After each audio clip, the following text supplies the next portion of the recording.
Here's what happens when you get robbed. We don't know. We're gonna find out. Stay tuned. The last month has been interesting. I would say the news is as good as we could expect, considering how awful things were just a month ago. The first thing we had to do when the city tore down the garage was to secure the property again, since the garage doors prevented any random person from entering the property. And without those garage doors, we were a bit exposed to a security breach. Isa, who has done a lot of good work for us, came out and secured an opening above the internal garage door with metal bars. By mid-December, the road was paved on our end of the street, but the city still wasn't letting us drive on it. There was a police officer always parked at the bottom of the hill, and he refused to let anyone drive up, even to drop off groceries. The rumors were flying like they didn't want anyone driving for 15 days because the concrete needs time to dry, or they didn't want anyone on the road because they were about to do a grand ceremony and the road needed to be cleared of vehicles. One evening we're walking the dogs and the water truck's at the top of the street delivering water to someone's property, presumably because they had been cut off from the city supply on a road that's supposed to be closed to all traffic. You know, we tried for months to get propane delivered, and we've been lugging groceries and water up the hill. We clearly didn't have the right connections when we saw this water truck. I happened to see Leo.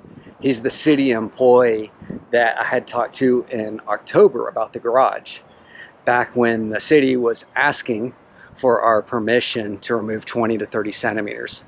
I'm sure he was real thrilled to see me that night. I confronted him about tearing down the garage without our permission, and he just kept saying, sorry, sorry. He did confirm that the city had waited until we left town to tear it down. I still have no idea why they needed guys walking around with shotguns at the scene. Maybe one day someone with the city will tell me that the director of urban development at City Hall had given the go-ahead to kill anyone that stood between the guys with the sledgehammers and our garage that day. Leo did tell me that they would fix the garage. I also talked to a police officer that night about the closed road and the water truck that was on it at that moment, and he did say the following day we would be able to drive on it. So the next morning, of course, we're denied access again by a different police officer. At this time, I've got hundreds of pounds of tile in the back of the car. I really want to get delivered here so the workers can finish some work. Fortunately, that afternoon, I ran into Pedro, who's a friend of ours, and he manages one of the other properties on this street. He also needed to get some stuff up the hill. Pedro, he's been gifting beer and greasing the palms, apparently a lot better than us. So he eventually was able to find someone that could open the road and allow us to empty our vehicles with the guarantee that we'd move our cars back off the street once we were done. So 2 days after that, they did actually open this road finally for everyone. And on that day, our garage doors disappeared. Within a few hours of the road being opened, 2 guys in a car came to our house, grabbed the doors, and took off.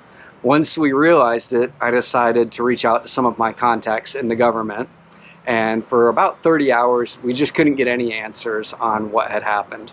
All of this is a little tricky because, again, we're working with the government on a separate project. At the same time, some of these same people in government are destroying our property.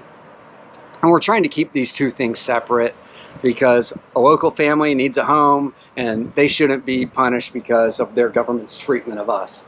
We decided that we would continue to help the family, but we wouldn't be able to work in conjunction with the government any longer. So I messaged the guys that we knew with the city with that information, and pretty quickly I was informed that the guys who took the doors to the garage would be returning to install them. Is that really what the original plan was? To take the doors, to clean them, and then return them? Who knows? But the next day, one of the guys came out to tell me that he was coming back in the afternoon to install the doors, and several hours later, a truck returned with the doors, as did the 2 guys along with someone with the city to supervise. 2 weeks later, a couple masons came out and they enclosed the garage. And they finished paving the sidewalk a little over a week ago. I still haven't seen a single person using this amazing new sidewalk that they constructed. So the garage has a little less depth now. We still have some exposed electrical wires. The roof is beat to hell, but it's a garage again. And I'm not sure how they're going to run the electrical and not block the sidewalk, since they didn't move the tube placement when they poured the cement for the sidewalk. But again, we're trying to look at the positives. If the city leaves us alone moving forward, we'll be content with that. If anything else happens, or if and when they finish the street, I'll post a final update. Thanks for watching along and supporting us through the past 4 months. Take care.